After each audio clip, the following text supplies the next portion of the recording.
আপনাকে এখানে টাকা দিয়ে আপনাকে জব দিবে, আপনাকে নেওয়ার জন্য বসে আছে আপনাকে জব দেওয়ার জন্য, কিন্তু লোক নাই।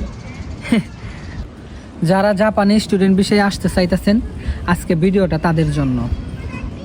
দেখেন, জাপান এমন একটা রাষ্ট্র পৃথিবীর ভিতরে, আমার মনে হয়, কারণ আমি অনেক দেশের রিসার্চ করছি, আমার মনে হয় জাপানি সব থেকে বেস্ট।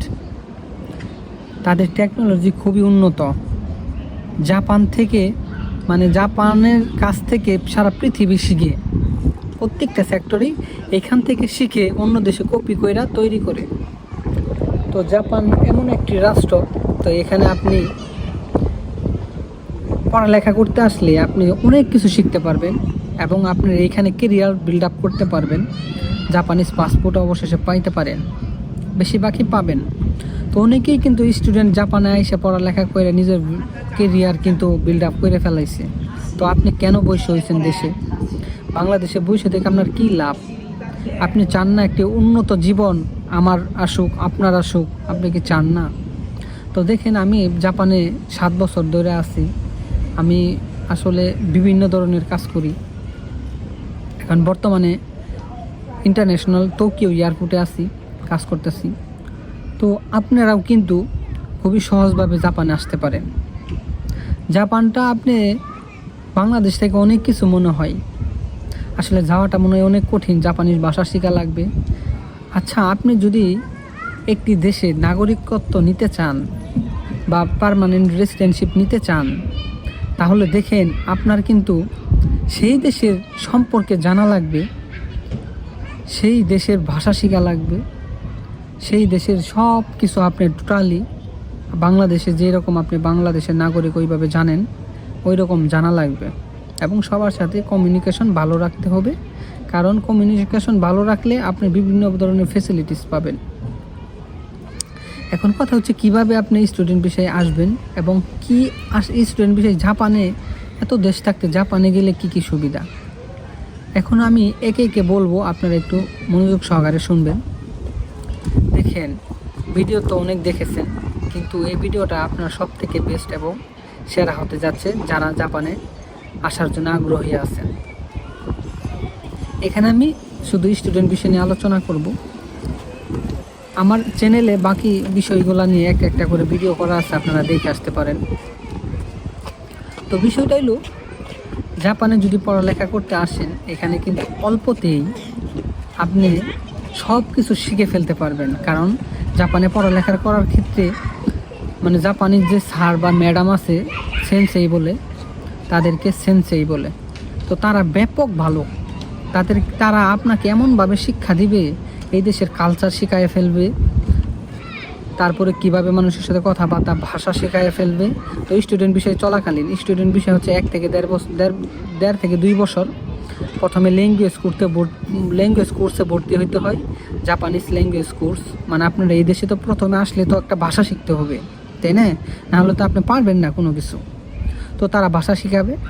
তো এবং আপনি ভাষা শেখার পাশাপাশি যে আপনি যে এখানে যে কালচার শিখতেছেন স্কুলে, তারপরে ভাষা শিখতেছেন, তাদের সম্পর্কে জানতেছেন, এবং আপনি যখন পার্ট টাইম জব করবেন তখন দেখবেন আপনি কি বাইরের সব কিছু আপনার কি শিখতেছেন, জানতেছেন, বাইরের জিনিসও শিখতেছেন, জানতেছেন বাস্তবে, এবং পড়ালেখাও করে শিখতেছেন। এখন আপনি 2টা বছর ধরেন পড়ালেখা করলে আপনি অনেক কিছু শিখতে পারবেন। আবার যখন আপনি সেনমনে ভর্তি হবেন যে কোনো একটা কাজে, যেমন আপনি যে কোনো একটা কাজ করতে চান, তো কিছু কিছু কাজ আছে, তো আমি সেই বিষয়ে আবার পরে আলোচনা করবো না, এই ভিডিওটা অনেক লং হয়ে যাবে। তো আপনি যেই বিষয়ে পড়ালেখা করতে চান, কাজ করতে চান, সেই বিষয়ের একটা কোর্স আছে, 2 বছরের কোর্স থাকে, 2-3 বছরের। তো আপনি কিন্তু সেই কোর্সে যদি যান, প্রথমে আপনি ভাষাটা শিখে আসলেন, জাপানের সম্পর্কে জানলেন, তাদের সাথে ঘোরাফেরা করলেন, চলাফেরা করলেন, কাজ করলেন, লেখাপড়া করলেন, সবার সাথে কথাবার্তা বললেন, অনেক কিছু শিক্ষা এগুলা। তাই জাপান কিন্তু অনেক উন্নত রাষ্ট্র, পৃথিবীর ভিতরে সব থেকে জাপান 1 নম্বরে বেস্টে আছে। কেন আপনি বেস্টে আছে? আপনি যতই আপনি জাপানে নিচে দেখেন, উপরে দেখেন, কোনোই নাই। আমার মতে, আমি অনেক রিসার্চ করছি, তো এই জন্যই আমি জাপানে আসছি। তো জাপানে আমি বর্তমানে 7 বছর ধরে আছি ইন্টারন্যাশনাল এয়ারপোর্টে, টোকিও এয়ারপোর্টে জব করতেছি। তো এখন দেখেন জাপানে আপনার জন্য কেন এত সুন্দর হবে, আপনি কেন জাপানে আসবেন। আমি আপনাকে 2টা জিনিস বলবো, পৃথিবীতে আর কোনো জায়গায় পাবেন না। জাপানে পৃথিবীর ভিতরে সবথেকে আপনি ওয়াটারপ্রুফ দেশ, মানে আপনি বাসায় থাকবেন কোনো সাউন্ড শুনবেন না, ঘুরবেন ফিরবেন কোনো সাউন্ড শুনবেন না। যেগুলো দেখতেছেন বাচ্চারা এই যে খেলাধুলা করতেছে, এটা পার্ক, বাচ্চাদের সাইকেল চালায় এখানে, ঠিক আছে, সাইকেল চালা পোলাবান বাপ মা নিয়ে আসে খেলাধুলা করে। তো ওয়াটারপ্রুফ বুঝে নিত যে কোনো সাউন্ড নাই, কলহ নাই, কোনো গাড়ির হর্ন নাই, কোনো কিচ্ছুই নাই, মানে একদম নিস্তব্ধ একটা শহর, একটা দেশ। তাদের কোনো কি মানুষের সাথে খারাপ ব্যবহার নাই, কোনো কিচ্ছুই নেই। এই মানুষরা যে কিভাবে আল্লাহ তৈরি করছে জানি না, তারা শুধু শৃঙ্খলার মধ্যে থাকে, অনেক উন্নত রাষ্ট্র। আপনি টাকা পয়সা দিয়ে কী করবেন কোন? জীবনে একটা ভালো জায়গায়, ভালো দেশে আপনি কি দেশের আপনার জীবনের একটা বিল্ড আপ করতে চান না, জীবনে কেরিয়ার করতে চান না, সেটাই হচ্ছে জাপান। আপনি জাপানে অনেক কিছু আছে, আপনাকে কি বলবো, অনেক কিছু আছে। আপনারা যেটা শুনতে চান কমেন্টে বলবেন, আমি সুন্দর করে বিস্তারিত তুলে ধরবো। এখন আমি বিশেষ করে স্টুডেন্ট বিষয়টা আরেকটু বলি। বিষয়টা হলো, আপনি এখানে যখন শিখবেন তখনকার কিন্তু আপনি 4 বছর শেষে এমন একটা জবে যাবেন, মানে জাপানে এমন একটা নিয়ম, যারা স্কিল ওয়ার্কার থাকে তারা শুধু কাজ করে, যারা আবার জিস্যুসে আছে, যা টিআইটি ভিসা, এরা আবার ট্রেনিংয়ে আসে, এরা আবার কাজ শিখে আবার দেশে চলে যায়, এখানেও থাকতে পারে SSWতে। যারা স্টুডেন্ট বিষয় আছে তারা কিন্তু সব শিখে একটা কোম্পানিতে গেলে তাদের কিন্তু কোনো পরিশ্রমের কাজ নাই। যারা স্টুডেন্ট বিষয়ে আসে, আপনি মনে করতেন জাপান অনেক পরিশ্রমী দেশ, হ্যাঁ পরিশ্রমী দেশ, কিন্তু যারা পড়ালেখা করে এই দেশে তাদেরকে প্রচণ্ড মূল্যায়ন করা হয়, প্রচণ্ড। যেমন আপনি বাংলাদেশে পড়ালেখা কইরে সব কাজ কিন্তু করতে পারেন না। যারা পড়ালেখা করে কিছু কিছু মানুষ মানে না পায়ে অনেক কিছু করে, কিন্তু জাপানে আসলে কি সবার জন্য জবের অভাব নাই। আপনি জাপানে পৃথিবীর ভিতরে সব থেকে জাপানে জবের অভাব নাই সব থেকে বেশি। কেন? আপনাকে এখানে টাকা দিয়ে আপনাকে জব দিবে, আপনাকে নেওয়ার জন্য বসে আছে আপনাকে জব দেওয়ার জন্য, কিন্তু লোক নাই। আপনারা চিন্তা করছেন বাংলাদেশে আসলে কোম্পানি খুঁজে পাওয়া যায় না, ভালো একটা চাকরি পাওয়া যায় না, আর জাপানে এত উন্নত রাষ্ট্র আপনাকে একটা কোম্পানিতে নিবে কইরে, মানে প্রবেশ করানোর জন্য বসে আছে টাকা নিয়ে, যে কোম্পানি টাকা নিয়ে বসে আছে, আপনাকে টাকা দিয়ে আপনার এই কোম্পানিতে জয়েন করাবে। চিন্তা করেন পৃথিবীতে কোনো রাষ্ট্র আছে? তো এই হইল বিষয়। তো আপনি যখন পড়ালেখা শেষ করবেন, আপনি একটা ভালো একটা জীবনযাপন উপভোগ করতে পারবেন। পড়ালেখা করতে গেলে কিন্তু একটু কষ্ট করা লাগবে, অনেক কষ্ট করে ভাষা শেখা লাগবে, মানুষের সাথে মিলেমিশে কাজ করা লাগবে। তো ভিডিওটা একটু ছেড়ে হচ্ছে, বিভিন্ন কথা নিয়ে আসতেছি, কিন্তু আপনি মনে করেন এখানেও কিন্তু অনেক কিছু শেখার আছে, আপনারা একটু মনোযোগ সহকারে দেখেন, আরও কিছু আছে। তো আপনার জন্য টাকা নিয়ে বসে আছে জাপানিজরা, যে আপনাকে পড়ালেখা শেষ হইলেই, আপনি কিন্তু পড়ালেখা শেষ করে কোনো টেনশন নাই জব নিয়ে, আপনি পড়ালেখা শেষ হওয়ার 1 বছর আগেই আপনার কিন্তু জব কনফার্ম হয়ে যাবে। আপনার পড়ালেখা শেষ হওয়ার 1 বছর আগেই আপনার জব হয়ে যাবে, চিন্তা করেন। তাহলে আপনি জাপান থেকে কোন দেশে যাবেন? আর জাপানে বললাম যে 2টা বিষয়, একটা ওয়াটারপ্রুফ, কোনো শব্দ নাই, কেউ কারোর ডিস্টার্ব করে না, কেউ কারোর সমস্যা করে না, যে যার মতো চলতেছে, যে যার মতো খেলতেছে, যে যার মতো কী করতেছে, যে যার মতো যার ব্যস্ততা, যে কাজ যে সে করতেছে। তো জাপানে আর একটা বিষয়, লেখাপড়া করে শেষ হইলে একটা ভালো জব করলে আপনার 3 থেকে 5 বছরের মধ্যে যদি পিআর পাইলে পার্মানেন্ট রেসিডেন্সিপ পায়ে যান গা, তখনকার কিন্তু আপনি যেমন একটা বিষয়ে পড়ালেখা করছেন ওই বিষয়ে কাজ করা লাগে, অন্য বিষয়ে যাওয়া যায় না।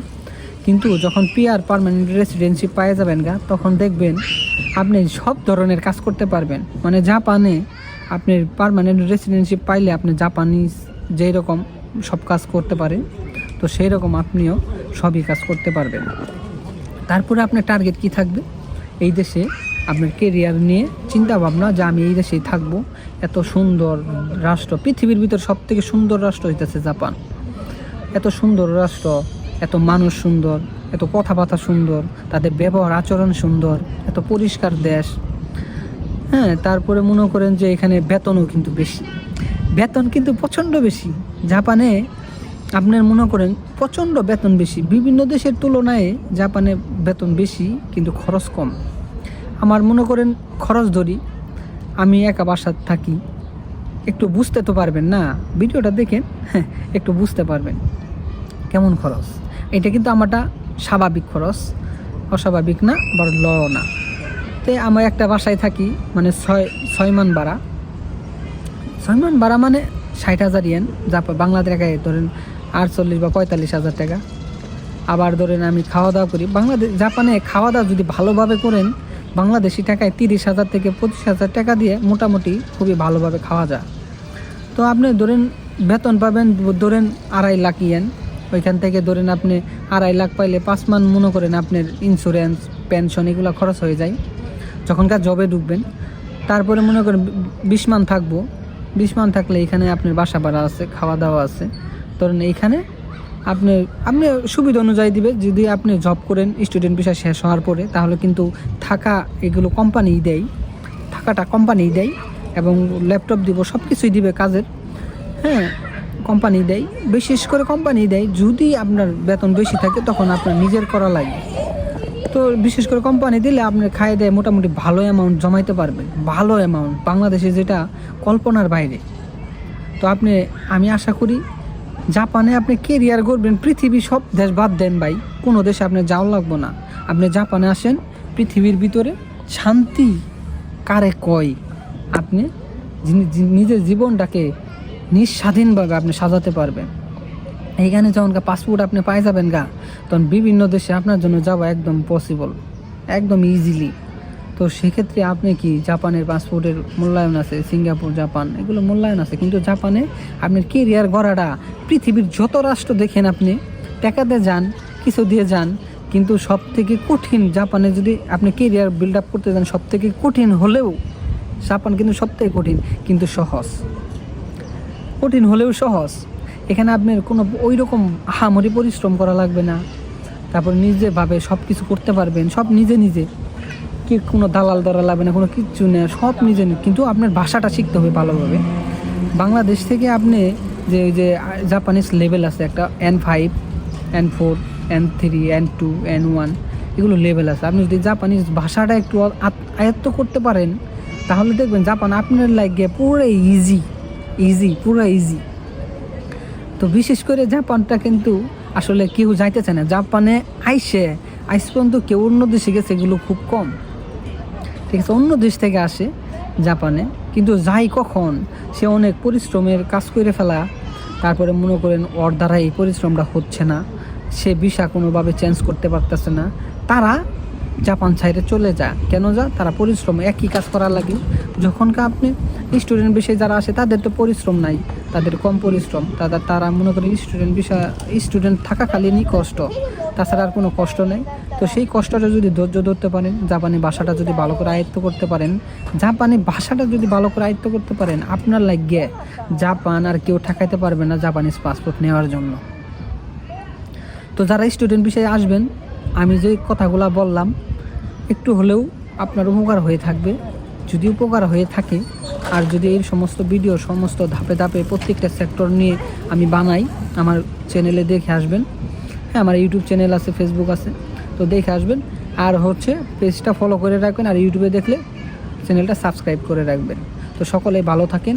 জাপানে আসেন, বাংলাদেশের থেকে জাপান বিশাল বড় একটা সুযোগ আপনার জন্য। হ্যাঁ, জাপানে এসে নিজের কেরিয়ারকে বিল্ড আপ করেন। আপনার ফ্যামিলি আছে, আপনার বাচ্চা কাচ্চা আছে, আপনার বউ আছে বা বিয়ে করেন নাই, যেই হন না কেন, জাপানে এসে কেরিয়ার গড়লে সারা জীবন আপনি কি একটা জবের জন্য কোনো বাংলাদেশে আহামরি টাকা সমস্ত কোনো টেনশন নাই, সব কিছু করতে পারবেন। তো সবার জন্য বেস্ট অফ লাক, সবাই ভালো থাকবেন আশা করি। আল্লাহ হাফেজ।